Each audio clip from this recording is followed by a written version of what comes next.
আল্লাহ রাব্বুল আলামিন তার অ্যাকাউন্টে, তার আমল নামাতে 1 বছর রাত জেগে, সারা রাত জেগে তাহাজ্জুদ নামাজ পড়লে এবং 1 বছর সারা দিন, প্রত্যেকটা দিন পুরা বছর জুড়ে নফল রোজা রাখলে যে পরিমাণ সওয়াব পাইতো, 1 বছর নফল রোজা, 1 বছর রাতভর জেগে তাহাজ্জুদের নামাজ পড়ার সওয়াব শুক্রবারের ছোট্ট আমলটার মাধ্যমে। আজকে জুমার রাত, বৃহস্পতিবার সন্ধ্যা থেকে জুমার দিন শুরু হয়ে যায়। চান্দ্র বর্ষ অনুযায়ী বা চাঁদের হিসাব অনুযায়ী রাত আগে আসে, দিন পরে আসে। অতএব বৃহস্পতিবার সন্ধ্যা থেকে শুক্রবার শুরু হয়ে যায়। আবার শুক্রবার দিন যে রাত যখন শুরু হয়, সূর্য যখন অস্ত হয় শুক্রবারের, তখন কি বার শুরু হয়? শনিবার শুরু হয়। অতএব আজকে বৃহস্পতিবার দিবাগত রাত চলছে, এর মানে এখন আমরা কোন দিনের মধ্যে আছি? শুক্রবারের মধ্যে আছে। সূর্য অস্ত যাওয়ার সঙ্গে সঙ্গে শুক্রবারের মধ্যে আছে। শুক্রবার বা জুমার দিন, এই দিন সম্পর্কে কোরআন এবং হাদিস থেকে ঘেটে আমরা 14টা আমলের কথা একটা লম্বা বড় ভিডিওতে বলেছি। আজকে সেখান থেকে আমি সংক্ষেপ করে এই 14টার মধ্যে আবার অতি গুরুত্বপূর্ণ 5টা আমলের কথা বলবো ইনশাআল্লাহ। কয়টা আমল? 5টা আমলের কথা বলবো। জীবনের তরে যতবার জুমার দিন আসবে, এই 5টা আমল সারা জীবন নিয়মিত আঁকড়ে ধরবেন, আমল করবেন। যারা নিয়ত করতেছেন হাত তোলেন। আল্লাহ আমাদের সবাইকে আমল করার তৌফিক দান করুন। আল্লাহ আমাদের সবাইকে কবুল মঞ্জুর করুন।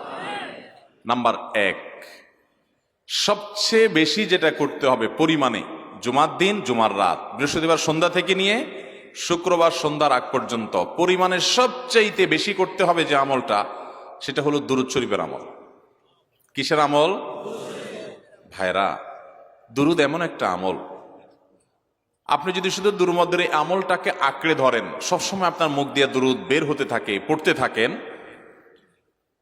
তো নবী করিম সাল্লাল্লাহু আলাইহি সাল্লামের ভাষ্য অনুযায়ী, তার ওয়াদা অনুযায়ী, ইদান তুকফা হাম্মুক ওয়া তুগফার যামবুক, তোমার যত পেরেশানি আছে, নবী সাল্লাল্লাহু আলাইহি সাল্লাম বলেছেন, এই সব পেরেশানি দূর করার জন্য এই দুরূদের আমলটা যথেষ্ট হবে ইনশাআল্লাহ। এবং গুনাহ মাফের জন্য এই দুরূদের আমলটা কি হবে? যথেষ্ট হবে।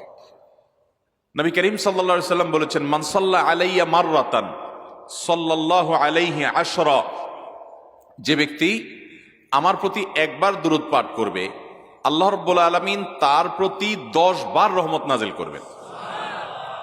কয়বার রহমত নাজিল করবেন? আপনার জীবনে 10টি জায়গায় খুব ক্রাইসিসে পড়ে গেছেন, কোন জটিল সিচুয়েশনে মুখোমুখি হয়ে গেছেন, বিপদের মধ্যে পড়ে গেছেন, ওই জায়গায় আল্লাহর রহমত পাবেন। এরকম একবার দুরূদ পাঠ করবেন হকাদাই করে, যথাযথভাবে মহব্বতের সাথে 10 বার আপনার জীবনে আল্লাহ তাআলা অনুগ্রহ নাজিল করবেন। নবী করিম সাল্লাল্লাহু আলাইহি ওয়াসাল্লাম বলেছেন, আকসিরু আলাইয়া মিনাস সালাতি মিন ইয়াউমিল জুমআতি ওয়া লাইলাতিল জুমআহ, তোমরা জুমার দিন এবং জুমার রাতে আমার প্রতি বেশি বেশি দুরূদ পাঠ করবে, দুরূদ প্রেরণ করবে। ফা ইন্না সালাতাকুম মা'রুদাতুন আলাই, কারণ তোমরা যে দুরূদ পাঠ করো এটা আমার কাছে পেশ করেন আল্লাহর ফেরেশতারা, এবং রীতিমতো নামধাম সহকারে আল্লাহর একদল ফেরেশতা নিয়োজিত আছে। তারা বলেন, আল্লাহ, হে আল্লাহ রাসূল, আপনার অমুক উম্মত, অমুক অনুসারী, আল্লাহর অমুক বান্দা পৃথিবীর অমুক প্রান্ত থেকে, অমুক দেশ থেকে, অমুকের সন্তান, সে আপনার প্রতি দুরূদ পেশ করেছে জুমার দিনে, জুমার রাতে বা অন্য সময়ে। এটা নবী করিম সাল্লাল্লাহু আলাইহি সাল্লামের কাছে রিপোর্ট দেওয়া হয় আল্লাহর নিযুক্ত ফেরেশতাদের মাধ্যমে। আপনি যখন দুরূদ পাঠ করবেন, আপনার ভিতরে এই ফিল হবে যে আমি দুরূদ পাঠ করছি, আর আমার নবীর কাছে এটা উপস্থাপিত হচ্ছে আমার নাম ধাম, আমার রিপোর্ট সহকারে। এই জন্য শুক্রবার এবং শুক্রবার দিন এবং রাত, অর্থাৎ বৃহস্পতিবার সন্ধ্যা থেকে নিয়ে শুক্রবার সন্ধ্যা পর্যন্ত এই 24 ঘন্টার মধ্যে নবী করিম সাল্লাল্লাহু আলাইহি সাল্লামের ভাষ্য খেয়াল করেন, আকসিরু আলাই। ওলামা একরাম জানেন, নবী আলাইহিস সালাম সাধারণত কোনো আমল পরিমাণে বেশি করতে বলতেন না। পরিমাণে বেশি করতে বলার মতো আমল খুব কম ইসলামে। গোটা কোরআন যদি খোলেন আপনি, পরিমাণে অধিক করতে বলা হয়েছে এরকম আমল খুব বেশি পাবেন না। তোমরা বেশি বেশি করে নামাজ পড়ো, বেশি বেশি করে রোজা রাখো, এরকম কথা কোরআন হাদিসে নাই। অবশ্যই একজন ইমানদার 5 ওয়াক্ত ফরজ নামাজের পাশাপাশি অধিক পরিমাণে নফল নামাজও পড়বেন, সেটা ভিন্ন কথা। কিন্তু কোরআনে বেশি পরিমাণে আল্লাহর জিকির করার কথা বলা হয়েছে। আর নবী করিম সাল্লাল্লাহু আলাইহি সাল্লাম বৃহস্পতিবার সন্ধ্যা শুরু হলে শুক্রবার সন্ধ্যার আগ পর্যন্ত বেশি পরিমাণে করতে বলেছেন যে কাজটা, সেটা হলো দুরূদ শরীফের আমল। অতএব ভাইরা আমার, বৃহস্পতিবার সন্ধ্যা থেকে নিয়ে শুক্রবার সন্ধ্যা পর্যন্ত আপনি দোকানদার মানুষ, বৃহস্পতিবারে ব্যবসা করছেন, দোকানদারি করছেন, কোনো অসুবিধা নাই। আপনার অবসর সময়গুলোতে মুখ দিয়ে দুরূদ পড়তে থাকবেন। দুরূদের মধ্যে সবচেয়ে শ্রেষ্ঠ দুরূদ হলো নামাজে যেটা পড়েন, দুরূদ ইব্রাহিম। আল্লাহুম্মা সাল্লি আলা মুহাম্মদ ওয়া আলা আলি মুহাম্মদ কামা সাল্লাইতা আলা ইব্রাহিম ওয়া আলা আলি ইব্রাহিম ইন্নাকা হামিদুম। আল্লাহুম্মা বারিক আলা মুহাম্মদ ওয়া আলা আলি মুহাম্মদ কামা বারাকতা আলা ইব্রাহিম ওয়া আলা আলি ইব্রাহিম ইন্নাকা হামিদুম। তাহলে দুরূদের এই আমলটা, এটা করার জন্য আল্লাহ তাআলা এমন সহজ করে দিয়েছেন যে ওযুর প্রয়োজন নাই। আপনার ওযু নাই, তারপর আপনি দুরূদ পাঠ করতে পারবেন। এবং আপনি এই বড় দুরূদ পড়ার মতো সময় নাই, তো আপনি একেবারে সবচেয়ে সংক্ষিপ্ত দুরূদ পড়েন সাল্লাল্লাহু আলাইহি ওয়াসাল্লাম, তাতেও দুরূদ পাঠের সওয়াব পাবেন। চেষ্টা করব তো ইনশাআল্লাহ। শুক্রবার আসবে, দুরূদ বেশি বেশি করে পাঠ করব। আপনি দোকানে কাজ করেন, আপনার দোকানে আপনার সহকর্মী আরো কাজের লোক আছে, আপনি সবাইকে স্মরণ করাবার জন্য নিজে জোরে জোরে দুরূদ শরীফ পড়বেন এবং বলবেন যে শুক্রবার শুরু হয়ে গেছে, সবাই দুরূদ শরীফের আমল করো। ভাইরা আমার, আমি আমার জীবনের কথা বলতে পারি। আমার জীবনে ওই যে হাদিসের উপরে ইয়াকিন এবং বিশ্বাস আলহামদুলিল্লাহ ছিল, আমার জীবনে আমি অনেকবার দেখেছি এরকম জটিল পরিস্থিতি হয়েছে যে দেয়ালে পিঠ থেকে গেছে, নড়ার জায়গা নাই, আর কোন আপাত দৃষ্টি থেকে এই বিপদ থেকে উদ্ধারের কোনো পথ নাই। দুরুদ, ইস্তেগফার, দোয়া ইউনুস, এই তিন আমল পাশাপাশি ইয়াজাল জালাল ওয়াল ইকরাম, এই চারটা জিনিসকে এমন ভাবে ধরছে, বিশেষ করে দুরুদ, স্পেশালি সারাক্ষণ দুরুদ। আল্লাহ রাব্বুল আলামিন এমন ভাবে সহযোগিতা করেছেন, এমন ভাবে উদ্ধার করেছেন যে কল্পনা করলে অবাক লাগে এখন যে এটা কিভাবে সম্ভব। ভাইরা আমার, এক সাহাবী নবী করিম সাল্লাল্লাহু আলাইহি ওয়াসাল্লামের কাছে এসে বলছে, ইয়া রাসূলুল্লাহ, আমি যে দোয়া করি, এই দোয়ার মধ্যে আমি নিজের জন্য করব, আমার ছেলে মেয়ের জন্য করব, অনেক কিছু করব, এটা সেটা, রিজিক চাইবো, সুস্থতা চাইবো, অনেক কিছুই তো আল্লাহর কাছে চাইবো। আপনি তো আল্লাহর রাসূল, আপনার জন্য দোয়া করলে আমাদেরই লাভ, একবার দোয়া করলে আল্লাহ 10 বার রহমত নাজিল করবেন, তো আপনার জন্য আমার দোয়ার ভিতরে কত পার্সেন্ট রাখবো? সাহাবী বারবার বিভিন্ন পার্সেন্টেজ বলছিলেন যে 3 ভাগের 1 ভাগ আপনার জন্য রাখি ইয়া রাসূলুল্লাহ, অর্ধেক রাখি, আরো বেশি করে রাখি। তিনি যত বলছেন নবী করিম সাল্লাল্লাহু আলাইহি ওয়াসাল্লাম আরো বাড়ানোর জন্য তাকে উৎসাহ দিচ্ছিলেন। এক পর্যায়ে যখন তিনি বললেন, ইয়া রাসূলুল্লাহ, আমি আমার কোন দোয়ার সবটুকু যখন আপনার জন্য নিবেদন করব, আমি কোন একবার যখন দোয়া করব, দোয়া শুধু আপনার জন্যই করব যখন, অর্থাৎ পিওর দুরূদ যখন পড়বো, নিজের জন্য আর কিছু চাইবো না, শুধু আপনার জন্যই যদি চাই কোনোবার, তাহলে তখন নবী করিম সাল্লাল্লাহু আলাইহি ওয়াসাল্লাম বলেছেন, ইদান তুকফা হাম্মুক ওয়া তুগফার যামবুক, তাহলে তোমার সকল পেরেশানি থেকে উদ্ধারের জন্য এই দুরূদটাই যথেষ্ট হয়ে যাবে, এবং তোমার সকল গুনাহ মাফের জন্য এটা যথেষ্ট হয়ে যাবে। মোহতারাম হাজরিন, দুরুদের আমলটা এত সুন্দর আমল, কিন্তু আবার তাড়াহুড়া করে পড়বেন না, সাল্লাল্লাহু আলাইহি ওয়াসাল্লাম সাল্লাল্লাহু আলাইহি ওয়াসাল্লাম সাল্লাল্লাহু আলাইহি ওয়াসাল্লাম সাল্লাল্লাহু আলাইহি ওয়াসাল্লাম সংখ্যা বাড়ানোর জন্য হুলস্থুল করে পড়লেন না, মুহাব্বতের সাথে সাল্লাল্লাহু আলাইহি ওয়াসাল্লাম সাল্লাল্লাহু আলাইহি ওয়াসাল্লাম আল্লাহুম্মা সাল্লি আলা মুহাম্মদ, অর্থ বুঝে বুঝে আল্লাহুম্মা সাল্লি আলা মুহাম্মদ মানে কি, আল্লাহ আপনি মুহাম্মদের প্রতি শান্তি বর্ষণ করুন। আরে ভাই, মুহাম্মদ সাল্লাল্লাহু আলাইহি ওয়াসাল্লামের প্রতি আল্লাহ তাআলা শান্তি এমনি বর্ষণ করবে, আপনি আমি দোয়া করলেও করবে, না করলেও। কিন্তু মাঝখান থেকে আমরা, ভাইরা আমার, কোন বড় কর্মকর্তার কাছে আপনার কোনো কাজের ঠেকা আছে, কর্মকর্তার ওই ছেলেটার আপনি দেখছেন যে খাচ্ছে না, আপনি যদি বলেন, স্যার ছেলেটা খাচ্ছে না স্যার, একটু ডাক্তার দেখান স্যার, এভাবে তো বাঁচবে না, ওর কষ্ট হচ্ছে স্যার, আপনি বললেও উনি ওনার ছেলের দিকে কেয়ার করবে, কিন্তু আপনি এটা বলার কারণে তার নৈকট্য পাবেন কি পাবেন না, তার সিম্প্যাথি পাবেন কি পাবেন না। আরশে আজিমের মালিক তার হাবিবকে এত মহব্বত করেন, তিনি তার হাবিবের প্রতি এমনিতেই রহমত নাজিল করবেন, তাকে বিভিন্ন মর্যাদা আগে থেকেই দেওয়ার ঘোষণা দিয়ে রাখছেন, কিন্তু আপনি আমি দোয়া করলে আল্লাহ তাআলা তার মাধ্যমে আমাদের ভাগ্যকে সুপ্রসন্ন করে দিবেন। দুরুদের আমলকে জীবনের তরে আঁকড়ে ধরবেন ভাই, শুধুমাত্র জুমার দিন আর জুমার রাত না, সব সময় অধিক পরিমাণে। এরাবিয়ানদের মধ্যে আমলটা খুব বেশি আছে, তাদের দেখবেন তারা 2টা আমল, মুখে 2টা আমল, ভালো মন্দ তাদের মধ্যেও আছে, কিন্তু এই 2টা আমল তাদের মধ্যে খুব ভালো। বেশিরভাগ মানুষই দেখা যায় অবসর সময় আস্তাগফিরুল্লাহ, ইস্তিগফার করছে অথবা দুরুদের আমল করছে। আমাদের অবসর সব সময়গুলো নিয়ে গেছে মোবাইল ফোন। ভাইরা আমার, 4 বছর, 5 বছর, 6 বছর, 7 বছর, 10 বছর ধরে মোবাইল টিপতেছেন, ফেসবুক টিপতেছেন, ইউটিউব টিপতেছেন। বুকে হাত দিয়ে আমাকে জবাব দেয়া লাগবে না, নিজের বিবেককে একটু জবাব দেন। এই 10 বছর ফেসবুক, ইউটিউব, টিকটক, হোয়াটসঅ্যাপ টিপে আপনার অর্জন কি হয়েছে একটু হিসাব মিলান। এই যে স্ক্রল করতেছেন আঙ্গুল দিয়া, ঘন্টাকে ঘন্টা এই আঙ্গুল দিয়ে টানছেন টানছেন, নিচের দিকে যাচ্ছেন স্ক্রল করে ফেসবুকে, ইউটিউবে, একের পর এক। আপনার জীবনে অর্জনটা কি হয়েছে বলেন? ভাইরা আমার, এই মোবাইলের নিয়ন্ত্রণ করতে হবে, প্রয়োজনে ব্যবহার করতে হবে, কিন্তু এটাকে অনিয়ন্ত্রিত ব্যবহার করা যাবে না। একেবারে যখন তখন সারাদিন টিপাটিপি করলেন। আজকাল তো পোলাপান টয়লেটে গেলেও নিয়ে যায়। আল্লাহ তাআলা আমাদেরকে এই রোগ থেকে বেঁচে থাকার তৌফিক দান করুন। ভাইরা আমার, জীবনটাকে পরিবর্তন করতে হয়। সারা জীবন তো একরকম থাকলে হবে না। বহুত পাগলামি করেছি, আসুন নিজেকে সংশোধন করি। তাহলে জুমার দিন উপলক্ষে 1 নম্বরের আমল বলেছি, বেশি বেশি কোন আমল করতে হবে? সারা জীবন মনে রাখবো তো ইনশাআল্লাহ? বাসা বাড়িতে পরিবার লোকদেরকে মনে করাবো তো ইনশাআল্লাহ? আমি আমার ড্রাইভার থাকুক, আমার ছেলে মেয়ে থাকুক, আমার পরিবারের লোক থাকুক, আমি আমার কথা আপনাদের বলি উৎসাহের জন্য, যে জুমার দিন শুরু হয়ে গেলে আমি, শুধু আমি না, আমার পরিবার অন্যান্যরাও একে অন্যকে আমরা স্মরণ করে দিই। কে কে দূরত পড়তে কতবার পড়ছো, কেউ পড়ছে কিনা একবারও, সন্ধ্যা হয়ে গেছে, অনেক হয়ে গেছে, সবাই শুরু করি। আমলটা করবো তো ইনশাআল্লাহ? নাম্বার 1। নাম্বার 2, জুমার দিন উপলক্ষে অন্য যে কোনো দিনের চাইতে জুমার দিন অর্থাৎ শুক্রবারের ফজর নামাজ পুরুষরা মসজিদে জামাতের সাথে পড়বেন। জামাতের সাথে পড়ার নিয়ত করবেন পাক্কা। কারণ অন্য যে কোনো দিনের ফজর নামাজ না, শুধুমাত্র যত নামাজ আছে, নবী করিম সাল্লাল্লাহু আলাইহি সাল্লাম বলেছেন, আফদালুস সালাওয়াতে ইনদাল্লাহ, আল্লাহর কাছে দুনিয়ার সব নামাজের মধ্যে, 5 ওয়াক্ত সাধারণ নামাজগুলোর মধ্যে সবচাইতে উত্তম নামাজ হলো সলাতুল ফজরে মাআল জামাআতে ইয়াউমাল জুমআহ। জুমার দিন ফজরের নামাজ জামাতের সাথে আদায় করা হলো যত নামাজ আছে এর মধ্যে সবচেয়ে শ্রেষ্ঠ নামাজ। তাহলে জুমার দিনে এই বিষয়টা বিশেষভাবে খেয়াল রাখবো। জুমার দিন ফজর নামাজটা পুরুষরা কোথায় পড়বো? এবং সেটা বৃহস্পতিবার থেকে পরিকল্পনা শুরু করবো যে কালকের ফজর নামাজ যাতে কোনো অবস্থাতে আমার মিস না হয়। আমাদের আখিরাতের ব্যবসা এটা ভাই, আখিরাতের কারেন্সি সংগ্রহ করা।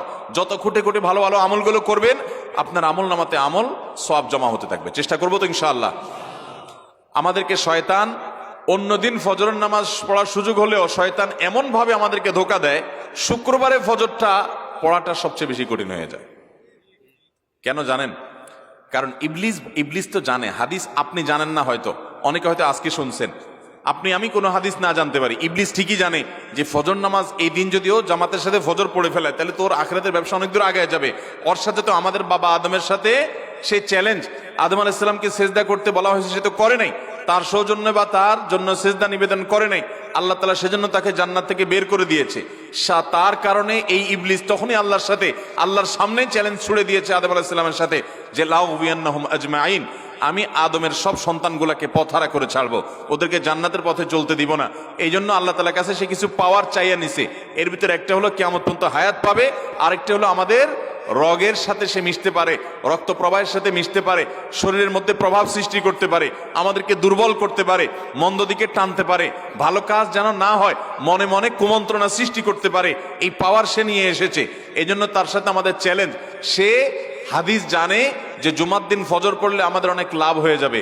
এই জন্য সে বৃহস্পতিবার রাতে, অন্য দিন যদি আপনি 10টা, 11টা বা 11:30টায় ঘুমান, 12টায় ঘুমান, জুমার দিন অর্থাৎ বৃহস্পতিবার দিবাগত রাতে আইসা ইবলিস বলে, আরে পাগল হইছস, কালকে হলো শুক্রবার, দোকানদারি নাই, ব্যবসা নাই, চাকরি নাই, মহিলাদেরকে বলে কালকে পোলাপানের স্কুল নাই, মাদ্রাসা নাই, আজকে একটু টক শো, মিষ্টি শো, নাটক, সিনেমা, ইউটিউব, ফেসবুক, ওয়াজি শুন অন্তত। শয়তান কি বলে? ঠিক আছে, তো যদি এত ফিল্ম দেখতে মনে না চায়, তো যদি মুসলমান হস, নেককার হস, তো ঠিক আছে, অমুক হুজুরের ওয়াজ শুন। এই হুজুরের ওয়াজ শোনাত লাগাই দিয়ে রাত 1টা 2টা পর্যন্ত পার করে দিল। এরপরে ফজর নামাজ ওর জামাতের সাথে মিস, শেষ। ভাইরা আমার, প্রত্যেক বৃহস্পতিবার আসলে সন্ধ্যার সময় প্রতিজ্ঞা করব, সপ্তাহের অন্য দিন যদি আমার ত্রুটি বিচ্যুতি হয়ও আমি সেটাকে কারেকশন করার চেষ্টা করব, কিন্তু শুক্রবার ফজরটা পুরুষ হিসাবে আমি জামাতের সাথে পড়বই পড়বো। তার জন্য রাতে আগে আগে শোবো, ডাবল ট্রিপল অ্যালার্ম দিয়ে শোবো, অন্য নামাজি বন্ধুকে বলবো ফোন দিয়ে ডেকে দিবি, একে অন্যের সহযোগিতা করব, কিন্তু ফজরের নামাজ জুমার দিন ছাড়বো না ইনশাআল্লাহ। ঠিক আছে তো? কয়টা আমল হলো? দুইটা। মনে রাখবেন তো ইনশাআল্লাহ। আগামী বছর তো আমার মাহফিল আমি আর করব না, কিন্তু আগামী বছর যে মাহফিল করবেন সে আলোচককে আমি রিকোয়েস্ট করবো ইনশাআল্লাহ, আয়োজকরা এটার সবক জননায় আগামী বছর দিতে পারবেন তো ইনশাআল্লাহ। আমল যদি করেন তাহলে সবক ঠিকই দিতে পারবেন। ওই যে ভাই সবগুলো শুনে দিছে, কারণ এই আমল করেন। আচ্ছা, 3 নম্বর আমল হলো সূরা কাহাফ পড়বো। কোন সূরা পড়বো? সূরা কাহাফ। যারা কোরআন পড়তে পারেন না তারা শুনবেন, আর যারা পড়তে পারেন তারা নিজে পড়বেন। সূরা কাহাফ যদি জুমার দিন কেউ পড়ে, নবী করিম সাল্লাল্লাহু আলাইহি সাল্লাম বলেছেন এই সূরাটা তার জন্য নূর হবে, নূর, আলো আল্লাহর তরফ থেকে। কিয়ামতের ময়দানে ভয়াবহ গুটগুটে অন্ধকার হবে। কিয়ামতের একটা ভয়াবহ শাস্তি হলো অন্ধকারের শাস্তি। ভাইরা আমার, অন্ধকারের শাস্তি মানে এমন ভয়াবহ অন্ধকার হবে যে দুনিয়ার অন্ধকারের সাথে কোনো তুলনাযোগ্য নয়। সেই ভয়াবহ অন্ধকারে কিছু আমল আছে যে আমলগুলো মানুষের ওই অন্ধকারের মধ্যে আলোর কাজ দিবে। এর মধ্যে একটা হলো অজুর অঙ্গগুলো যদি কেউ ভালো করে অজু করে, সুন্দর করে ডলে ডলে যেন শুকনা না থাকে, উত্তম রূপে যদি অজু করে, কেউ পানি অপচয় না করে, পানি অল্প নয় কিন্তু ডলে বেশি, সুন্দর করে যদি কেউ অজু করে, এই অজুর অঙ্গগুলো কিয়ামতের ময়দানে উজ্জ্বল হয়ে জলজল করে জ্বলতে থাকে এবং তার জন্য আলোর কাজ দেয়। সবাই যখন অন্ধকারের আযাবের মধ্যে নিমজ্জিত থাকে, হাউতাশ করে, তখন এই ব্যক্তির এই আমলটা তার আলো ভূমিকা আসে। আর আরেকটা হলো এই সূরা কাহাফ। অন্য অনেক উলামা ইকরাম বলেছেন এর ব্যাখ্যা হলো সূরা কাহাফ যদি কেউ এক বৃহস্পতিবারে পড়ে, পরের বৃহস্পতিবার পর্যন্ত, এক শুক্রবারে যদি পড়ে, পরের শুক্রবার আগ পর্যন্ত পুরা সপ্তাহব্যাপী তার ভিতরে নূর, ঈমানের নূর, তাকওয়ার নূর, ইলমের নূর, আমলের নূর, ভালো মানুষ হওয়ার নূর তার ভিতরে আল্লাহ তাআলা সৃষ্টি করে দিবেন। এই জন্য জুমার দিন সূরা কাহাফ পড়বো তো ইনশাআল্লাহ। আলহামদুলিল্লাহ ভাই, আপনাদেরকে যে আমলগুলো করছি এগুলো আমি, আমার পরিবার সদস্য, পরিচিত, সহকর্মী, আমি চেষ্টা করি সবাইকে স্মরণ করানোর এবং আমল করার চেষ্টা করি। আপনাদেরকেও বলছি ভাই, জুমার দিন যেহেতু, অতএব আজকে জুমার দিন উপলক্ষে বলে যাচ্ছি, জুমার দিনের এই 14-15টা আমলের মধ্যে সামারি করে আমি 5টা আমল করে দিচ্ছি যে এগুলোর গুরুত্ব অনেক বেশি অন্য অনেকগুলো চাইতে, এগুলো বিশেষভাবে করব। তাহলে এর মধ্যে প্রথমটা চলে গেল দুরুদ বেশি বেশি করে পড়বো। দ্বিতীয়টা হলো জুমার দিনের ফজর নামাজ কোন অবস্থাতে জামাতের সাথে পড়া মিস করবো না, কারণ নবী সাল্লাল্লাহু আলাইহি সাল্লাম বলেছেন সকল নামাজের মধ্যে সবচেয়ে সেরা, উত্তম, শ্রেষ্ঠ নামাজ, অর্থাৎ ওয়াক্তিয়া নামাজের মধ্যে সবচেয়ে শ্রেষ্ঠ নামাজ হলো জুমার দিনের ফজরের নামাজ জামাতের সাথে পড়া। তাহলে মহিলারা কি করবে? মহিলারা পুরুষদেরকে উঠায় মসজিদে পাঠিয়ে দিবে এবং সহযোগিতা করবে, তাহলে তার মাধ্যমে তারাও একই সওয়াব পেয়ে যাবেন। আর 3 নম্বর আমলে বলেছিলাম সূরা কাহাফ, এটা নারী পুরুষ সবাই করবে বেশি বেশি করে, ঠিক আছে তো ইনশাআল্লাহ? আমরা অনেক ভাই আছি সপ্তাহের 6 দিন আমাদের কোরআন পড়ার সুযোগ হয় না, তো অন্তত জুমার দিন সূরা কাহাফটা যদি আপনি বাধ্যতামূলক করেন, আলহামদুলিল্লাহ, এটা অনেক বড় সূরা, পড়তে আপনার 20-25 মিনিট 30 মিনিট সময় পর্যন্ত লেগে যাবে। আপনি আধা ঘন্টা সময় ধরে যদি আস্তে আস্তে সুন্দর করে পড়েন, তো সপ্তাহে একবার অন্তত কোরআনের সাথে আপনি সময় দিলেন। আরেকটা সুসংবাদ শুনেন, সূরা কাহাফ যদি কেউ মুখস্থ করে, তেলাওয়াত করে নিয়মিত, বিশেষ করে সূরা কাহাফের প্রথম 10টা আয়াত যদি কেউ মুখস্থ করে, নবী করিম সাল্লাল্লাহু আলাইহি সাল্লাম বলেছেন কিয়ামতের আগে দাজ্জালের যে ফিতনা আসবে, যেই ফিতনায় বহু মানুষ দাজ্জালকে আল্লাহ মনে করে বেঈমান হয়ে জাহান্নামে যাবে, এই ফিতনা থেকে পৃথিবীতে এমন কোন নবী ছিল না, এমন কোন রাসূল আসেন নাই। এই মানব ইতিহাসের প্রথম মানুষ আদম আলাইহিস সালাম থেকে নিয়ে আমাদের মুহাম্মদ সাল্লাল্লাহু আলাইহি সাল্লাম পর্যন্ত এই লক্ষ লক্ষ যত নবী রাসূল এসেছে, সমস্ত নবী রাসূলরা একটা ব্যাপারে সাবধান করে গেছেন, দাজ্জাল আসবে, যে দাজ্জালের হাতে পাওয়ার থাকবে এত বেশি, অলৌকিকত্ব থাকবে এত বেশি, সে মরা মানুষকে জিন্দা করে ফেলবে, জিন্দা মানুষকে বলবে সে মরে যাবে, তার হাতেই সব কন্ট্রোলিং পাওয়ার থাকবে, দুনিয়ার সমস্ত রিজিক তার হাতে কক্ষিগত থাকবে, এমন পাওয়ার থাকবে তাকে দেখে মানুষ বলবে হ্যাঁ এই তো আল্লাহ, এই তো সবকিছু পারে, বেঈমান হয়ে যাবে। এই দাজ্জালের ফিতনায় তোমরা পড়বা না, বেঁচে থাকবা। বুদ্ধি দিয়া বিবেক দিয়ে মানুষ বাঁচতে পারবে না। দাজ্জালের ফিতনা থেকে বাঁচার জন্য সকল নবী রাসূলরা এর জন্য সাবধান করেছেন। আমাদের নবী সাল্লাল্লাহু আলাইহি সাল্লাম নামাজের শেষ বৈঠকে দোয়া মাসুরের জায়গায় একটা দোয়া পড়তেন, আল্লাহুম্মা ইন্নী আউযু বিকা মিন আযাবিন নার ওয়া আযাবিল কবর ওয়া আউযু বিকা মিন ফিতনাতিল মাহইয়া ওয়াল মামাত ওয়া আউযু বিকা মিন শাররি ফিতনাতিল মাসীহিদ দাজ্জাল। আল্লাহ আপনার কাছে দাজ্জালের ফিতনা থেকে পানা চাই। 1450 বছর হয়ে গেছে, এখনো দাজ্জালের আবির্ভাব হয় নাই, হবে কিয়ামতের আগে। কখন হবে আল্লাহ ভালো জানেন, কিন্তু নবী সাল্লাল্লাহু আলাইহি সাল্লাম বলেছেন সূরা কাহাফের প্রথম 10 আয়াত যদি কেউ মুখস্থ করে, তো এই ব্যক্তিকে আল্লাহ রাব্বুল আলামিন এবং যদি তেলাওয়াত করে, এই ব্যক্তিকে আমলের মাধ্যমে দাজ্জালের ফিতনা থেকে আল্লাহ বাঁচিয়ে রাখবেন। দাজ্জাল তো অনেক পরের কথা, কোথাকার কোন আল্লাহর প্রতি অবিশ্বাসী মুশরিক বা কাফের খেলোয়াড় একটু পায়ের ভেলকি দেখায়, লক্ষ লক্ষ কোটি কোটি মানুষ হুমড়ি খেয়ে তার ভক্ত হয়ে ইমানি চেতনা, আমলি চেতনা, তাকওয়া, তহারাত সব খুঁয়ে বসে থাকে। আর সেখানে দাজ্জালের মতো এরকম মিরাকল, সব মিরাকল তার হাতে থাকবে।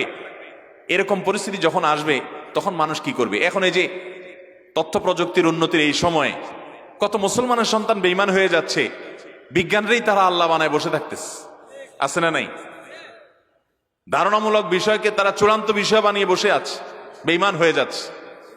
এবং টাকার যে কারিশমা, টাকা দিলে সব হয়ে যায়, টাকা নাই তো কিছুই হয় না। এই জন্য বেঈমান হয়ে অনেকে বলে যে টাকাই নাকি দ্বিতীয় খোদা, নাউজুবিল্লাহ। ভাইরা আমার, দুনিয়ার এই ভেলকি কি দেখছি আমরা? কিয়ামতের আগে ভেলকি আরো অনেক দেখবে আমাদের পরবর্তী প্রজন্ম, আমাদের ছেলে মেয়েরা, নাতিপুতিরা আরো অনেক ভেলকি দেখবে। এমন ভেলকি দেখবে যে তাদের আল্লাহর প্রতি ঈমান আনা, আখিরাতের প্রতি বিশ্বাস করাটা কঠিন থেকে কঠিন হয়ে যাবে। এরকম পরিস্থিতি তৈরি হবে দুনিয়াতে। তথ্য প্রযুক্তির উন্নতির নাম দিয়ে, এটার নাম দিয়ে, সেটার নাম দিয়ে মানুষের জীবনযাত্রা সহজ হবে, কিন্তু এর মাধ্যমে মানুষের ঈমান দুর্বল হওয়ার অনেক সম্ভাবনা, সংখ্যা তৈরি হবে এবং শয়তান সেগুলো সৃষ্টি করবে। এই আশঙ্কা থেকে বাঁচার জন্য সূরা কাহাফটা হলো মহৌষধের মতো। অতএব জুমার দিন প্রত্যেক শুক্রবারে সূরা কাহাফ পড়বো তো ইনশাআল্লাহ। মায়েরা, বোনেরা, আমরা ভাইয়েরা যারা আছি, বাবারা যারা আছি, আল্লাহর ওয়াস্তে জীবনের তরে নিয়ত করে নেন আজকের মাহফিল থেকে, জীবনে কখনো বৃহস্পতিবার সন্ধ্যা থেকে শুক্রবার সন্ধ্যার আগ পর্যন্ত আমার হাজার ব্যস্ততা থাকুক, সূরা কাহাফটা পড়া ছাড়া আমি কোনো কাজ করব না ইনশাআল্লাহ। আমি আল্লাহর অনেক বান্দাকে ব্যক্তিগতভাবে জানি, আমি নিজেও এতটা গুরুত্ব দিয়ে করতে পারি না। অনেক বড় সরকারি কর্মকর্তা, অনেক বড় পদের নাম আমি বলবো না, আমাকে বলে ভাই আমি মাগরিবের পর, ব্যক্তিগতভাবে আমি জানি উনি খুব সৎ মানুষ, সব মানুষ একরকম হয় না, সৎ মানুষ। উনি বললেন ভাই মাগরিবের পরে আমার ফ্যামিলির সব বাচ্চা কাচ্চা সবাইকে আমি বলি, আমি ব্যস্ত থাকলেও বলি যে মাগরিবের পরে আগে সবাই সূরা কাহাফটা পড়ে ফেলো, এরপর অন্য সব আমল। আমরাও চেষ্টা করবো না ইনশাআল্লাহ। কয়টা আমল গেল? 3টা, আর 2টা আছে। 4 নম্বর আমল হলো, দুনিয়াতে যত ফজিলতপূর্ণ আমল আছে এর মধ্যে সবচেয়ে বেশি ফজিলতপূর্ণ আমল এটা। খুব সহজ আমলটা, খুব সহজ, প্রত্যেক শুক্রবার আমরা এটা করতে পারি। আমলটা হলো, নবী করিম সাল্লাল্লাহু আলাইহি ওয়াসাল্লাম বলেছেন, মান বাক্কারা ইয়াউমাল জুমআতি ওয়াবতাকার, যে ব্যক্তি জুমার দিন আগে আগে ঘুম থেকে উঠবে, ভোরে ঘুম থেকে উঠবে, যে ফজর নামাজ পড়তে হবে, যে তাহাজ্জুদ পড়তে পারলে আরো ভালো, এবং মসজিদে আগে আগে যাবে, তাহলে আগে আগে ঘুম থেকে উঠবে, সবাইকে বাসার ডেকে দিবে, আগে আগে ঘুম থেকে উঠাবে। ওয়াগাসসালা ওয়াগতাসাল, ফরজ গোসল হলে ফরজ গোসল করবে, উত্তম রূপে গোসল করবে, ভালো করে গোসল করবে জুমার দিন। ওয়ামাশা ওয়ালাম ইয়ারকাব, জুমার নামাজের জন্য পায়ে হেঁটে মসজিদে যাবে, বাহনে চড়বে না। কেউ যদি মাজুর হয় সে বাহনে চড়লেও চলবে, কিন্তু সাধারণ যারা সুস্থ আছেন পায়ে হেঁটে মসজিদে যাবেন, বাহনে চড়লেন না। জুমার দিনের কথা, জুমার নামাজের কথা। ওয়াদানা মিনাল ইমামে ওয়ালাম ইয়ালগু, ইমামের কাছাকাছি গিয়ে বসবে, দূরে না, যত কাছে যেতে পারে, একদম সামনের কাতার ইমামের কাছাকাছি গিয়ে বসবে, কোনো অনর্থক কথা বলবে না, দুনিয়াবি কথা বলবে না, বেহুদি কাজ করবে না। ওখানে গিয়ে যতক্ষণ সময় পাবে জিকির, আজকার, তেলাওয়াত, তাসবিহ, দোয়া, রোনাজারি, কান্নাকাটি, বই পড়া, দিনী কাজ করা, এর মধ্যে সে কাটাবে নিজেকে। এই কয়েকটা কাজ যদি করে তাহলে কাজ কয়টা হলো? আগে আগে ঘুম থেকে উঠা, ওই যে ফজর নামাজ জামাতের সাথে পড়া ইত্যাদি, গোসল করা উত্তম রূপে, আর পায়ে হেঁটে মসজিদে যাওয়া, বাহনে না চড়া। 4 নম্বর হলো ইমামের কাছাকাছি গিয়ে বসা, কোনো অনর্থক কাজ না করা। এই 4টা কাজ যদি কেউ জুমার দিনে করে, নবী করিম সাল্লাল্লাহু আলাইহি সাল্লাম বলেছেন, ওই ব্যক্তি বাসা থেকে মসজিদ পর্যন্ত যে আসলো, যতগুলো পা ফেলবে, যতগুলো স্টেপ ফেলবে, যতগুলো কদম দিবে, প্রতিটা কদমের বিনিময়ে আল্লাহ রাব্বুল আলামিন তার অ্যাকাউন্টে, তার আমল নামাতে 1 বছর রাত জেগে, সারা রাত জেগে তাহাজ্জুদ নামাজ পড়লে এবং 1 বছর সারা দিন, প্রত্যেকটা দিন পুরা বছর জুড়ে নফল রোজা রাখলে যে পরিমাণ সওয়াব পাইতো, 1 বছর নফল রোজা, 1 বছর রাতভর জেগে তাহাজ্জুদের নামাজ পড়ার সওয়াব মাত্র একটা কদম ফেলার বিনিময়ে দিবেন। তাহলে আপনার বাসা থেকে যদি মসজিদে আসতে 100টা কদম হয়, 100 বছরের নফল নামাজ, 100 বছরের নফল রোজা, আপনি এটার সওয়াব আপনার অ্যাকাউন্টে জুমার দিন মাত্র 4টা কাজ করার মাধ্যমে আপনি পেয়ে যাবেন। এবং এটি অনেক হাদিস বিশ্লেষকগণ বলেছেন, কোরআন হাদিসে বহু ফজিলতের কথাই বলা আছে, এত বিপুল পরিমাণে, এত অধিক পরিমাণে সওয়াবের কথা যে কারো বাসা থেকে অনেকের আছে যেতে 500 স্টেপ পড়বে। 500 স্টেপ পড়লে কতটুকু হয়? সামান্য একটু জায়গা যেতে 500 কদম হয়ে যায়। অনেকের বাসা থেকে যেতে 500 কদম পড়ে, 300 কদম হয়, তো সে এই 500 বছর নফল নামাজ, নফল রোজা, রাত ভর দিন ভর করার সওয়াব, কন্টিনিউয়াসলি করার সওয়াব মাত্র এই মসজিদে গেল আসলো, এই 4টা শর্ত পূরণ করে সেটা সওয়াবটা পেতে পারে। যদি সপ্তাহে 4 জমা হয় তাহলে 4 বার 500 করে যদি হলো 2000 বছর, এভাবে তার আমল আমাদের সওয়াবের পাহাড় সে জমা করতে পারে শুক্রবারের ছোট্ট আমলটার মাধ্যমে। চেষ্টা করব না ইনশাআল্লাহ? আমি দেশে বিদেশে অনেক আল্লাহর বান্দাকে আমি শুনেছি, এই হাদিস আমি যেদিন থেকে জেনেছি আমি চেষ্টা করেছি এটার আমল, এটার প্রচার মানুষের মধ্যে ছড়ানো। আমি যখন সৌদি আরবে আজ থেকে আর অনেক বছর আগে, তখন কোন এক বক্তব্যে আমি আমলের কথা বলেছি। আমার অনেক ভাইয়েরা দেখে বলছেন, ভাই আমলটা শুরু করেছি, আমার কাছে ভালো লাগে, আপনারাও আমলটা করবেন, অন্য আরেকজনকে শিখাবেন এবং দাওয়াত দিবেন। ঠিক আছে তো ইনশাআল্লাহ? তাহলে কয়টা আমল গেল? 4টা। 1 নম্বর গেছে বেশি বেশি দুরূদ পাঠ করা, 2 নম্বর হলো জুমার দিনে ফজর নামাজ জামাতের সাথে পুরুষরা পড়া, 3 নম্বর হলো সূরা কাহাফ পড়া, তেলাওয়াত করা, আর 4 নম্বর হলো এই 4 শর্ত পূরণ করে মসজিদে আগে আগে গিয়ে সুন্দর করে খুতবা শুনে চলে আসা, কোনো কথাবার্তা খুতবা চলাকালীন সময় কোনো কথাবার্তা অনর্থক কাজ না করা।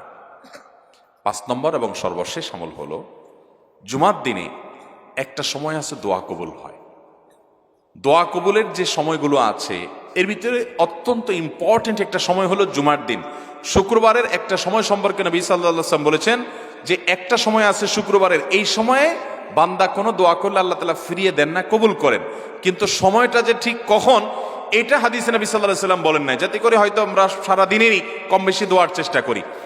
এই বিষয়ে মুহাদ্দিসগণ, হাদিস বিশ্লেষকগণ, পণ্ডিত ওলামায়ে কেরামগণ হাদিসের বিভিন্ন আকার ইঙ্গিতকে গবেষণা করে অ্যানালাইসিস করে এক একজন এক এক সময়ের কথা বলেছেন। তবে বেশিরভাগ ইমাম, বেশিরভাগ পণ্ডিত ওলামায়ে কেরাম, বেশিরভাগ আপনার ইসলামিক স্কলারগণের বক্তব্য হলো যে এই সময়টা হলো জুমার দিনের শেষ প্রহর, আসরের পর থেকে নিয়ে সূর্য ওঠার আগ পর্যন্ত এই সময়টা। অতএব আমরা জুমার দিনের 5 নম্বর আমল হলো বেশি বেশি করে সারাদিনই কম বেশি দোয়া করব। দোয়ার জন্য সবসময় হাত তোলাও জরুরি না, যদিও সাধারণ অবস্থায় দোয়ার জন্য হাত তোলা আদব, কিন্তু আপনি চলতে ফিরতে, উঠতে বসতে, কাজের ফাঁকে আপনি আল্লাহর কাছে মনে মনে দোয়া নিবেদন করবেন। অনেক চাওয়া আমাদের কাছে, আমাদের আল্লাহর কাছে আছে। ভাইরা আমার, নবী রাসূলুল্লাহ সাল্লাল্লাহু আলাইহি ওয়াসাল্লাম বলেছেন কারোর পায়ের জুতার ফিতাটা ছিঁড়ে গেছে হাঁটার সময়, এটার এমন কি লাগালে ঠিক হয়ে যাবে, কিন্তু একজন ইমানদার ওইটার জন্য সে আল্লাহর কাছে সাহায্য চাইবে, আল্লাহ এটাও একটা বিপদ, একটা ছোট বিপদ থেকে অনেক কিছু ঘটে যায়, আপনি আমাকে উদ্ধার করেন। সে সবসময় আল্লাহর দিকে মনোনিবেশ করবে। নবী করিম সাল্লাল্লাহু আলাইহি ওয়াসাল্লামের পুরো জীবনকে যদি আপনি অ্যানালাইসিস করেন আপনি অবাক হয়ে যাবেন। একটা বই আছে বাংলায়, বান্দার ডাকে আল্লাহর সাড়া, এটা বাংলা অনুবাদিত নাম। এই বইয়ের লেখক হলেন হিসনুল মুসলিমের যে রচয়িতা উনি শেখ সাঈদ আল গাহতানী রহমতুল্লাহি আলাইহি। ওনার সোহবতে যাওয়ার, ওনার সান্নিধ্যে থাকার, একাধিকবার খুব কাছাকাছি বসার সুযোগ আমার হয়েছে। সৌদি আরবের একজন বড় আলেম ছিলেন, দুনিয়া থেকে চলে গেছেন। তো ওনার লেখা বান্দার ডাকে আল্লাহর সাড়া, এই বইটা বেশ মোটা সোটা একটা বই। পুরোটা পড়বেন যে নবী করিম সাল্লাল্লাহু আলাইহি ওয়াসাল্লামের জীবনে যে কত রকমের দোয়া করতেন। আল্লাহ আজকার নামে একটা বই আছে ইমাম নববীর, এটাও বাংলা হয়ে গেছে অনুবাদ, আপনি পড়লে অবাক হয়ে যাবেন। ডক্টর খন্দকার আব্দুল্লাহ জাহাঙ্গীর রাহিমাহুল্লাহ রাহে বেলায়েত একটা বই আছে দোয়া এবং জিকিরের, আপনি অবাক হবেন যে কি পরিমাণ দোয়া এবং জিকির নবী সাল্লাল্লাহু আলাইহি ওয়াসাল্লাম জীবনে পড়তেন। ঘুম থেকে উঠার সময় দোয়া আছে না নাই? এরপরে ঘুম থেকে উঠে যখন আপনি বাথরুমে যাবেন দোয়া আছে না নাই? আবার টয়লেটে গেলেন, টয়লেট সেরে আসলেন, আপনি ওযু করবেন, ওযুর জন্য দোয়া আছে না নাই? বিসমিল্লাহ। এরপরে ওযু শেষ করলেন, কালিমায়ে শাহাদাত আছে না নাই? এরপরে আপনি যখন ঘর থেকে বের হয়ে মসজিদে যাবেন, বের হওয়ার দোয়া আছে। বের হয়ে আপনি মসজিদে যাচ্ছেন, যাই পথে পড়ার আলাদা দোয়া আছে। এরপরে আপনি মসজিদে প্রবেশ করবেন, তার জন্য দোয়া আছে। মসজিদে ঢুকার পরে মসজিদে ঢুকার নামাজ আছে। এরপরে মসজিদে নামাজ বন্দেগী ইবাদত জিকির করে বের হচ্ছেন, সেটার জন্য আবার দোয়া আছে। আবার আপনি যাচ্ছেন, কাজকর্মে যাচ্ছেন, বাজারে যাচ্ছেন, সেটার দোয়া আছে। স্ত্রী সহবাস করার সময় দোয়া আছে। দোয়া নাই, জিকির নাই, এমন কোনো মুহূর্ত ইমানদারের জীবনে থাকতে পারে না। নবী করিম সাল্লাল্লাহু আলাইহি ওয়াসাল্লাম এই পরিমাণ দোয়া করতেন। এই জন্য ভাইয়েরা, দোয়া যদি সবসময় করতে কষ্ট হয় হাত তুলতে, আপনি হাত তোলা ছাড়া শুক্রবারে দোয়া করেন, দোয়াটা অনেক বেশি করা দরকার। আমাদের কত জিনিস আল্লাহর কাছে চাইতে হয়, আমরা আল্লাহর কাছে চাই না। পেটে অসুখ হয়েছে, আমরা ডাক্তারের কথা মাথায় আগে আসে, আপনি ওষুধ খান, ওষুধ খাওয়া সুন্নত, কিন্তু ইমানদার সবকিছুর আগে আল্লাহর কথা স্মরণ করবে এবং আল্লাহর কাছে বলবে আল্লাহ আপনি সহজ করে দেন। আপনার অসুখ হয়েছে, সবকিছুর আগে নাপার কথা মনে আসে, আরে ভাই প্যারাসিটামলের কথা মনে আসে, এটা দোষের না, কিন্তু আপনার মনে আগে আসতে হবে যে নবী সাল্লাল্লাহু আলাইহি ওয়াসাল্লাম দোয়া শিক্ষা দিয়েছেন, যদি কেউ ব্যথার জায়গায় হাত দেয় এবং পড়ে আউযু বিইজ্জাতিল্লাহি ওয়া কুদরাতিহি মিন শাররি মা আজিদু ওয়া হাজির, আল্লাহ রাব্বুল আলামিন তার ব্যথা দূর করে দিবেন। এক সাহাবী এই হাদিসের উপর আমল করে তৎক্ষণাৎ তার ব্যথা দূর করেছেন। শুধু ইয়াকিনের অভাব, শুধু বিশ্বাসের অভাব, ঈমানের অভাব। তাহলে আমাদের আল্লাহর দিকে মনোনিবেশ করতে হবে দোয়ার জন্য বেশি বেশি। তাহলে শুক্রবারে 5 নম্বর আমল হলো বেশি বেশি কি করবো ইনশাআল্লাহ? দোয়া বেশি বেশি দোয়া করবেন, উঠতে বসতে চলতে ফিরতে। বিশেষভাবে সূর্য ডুবার আগের যে সময়টা শুক্রবার, অর্থাৎ দিনের শেষ সময়টা, বিশেষভাবে আল্লাহ তাআলার কাছে দোয়া করব। ঠিক আছে তো ইনশাআল্লাহ?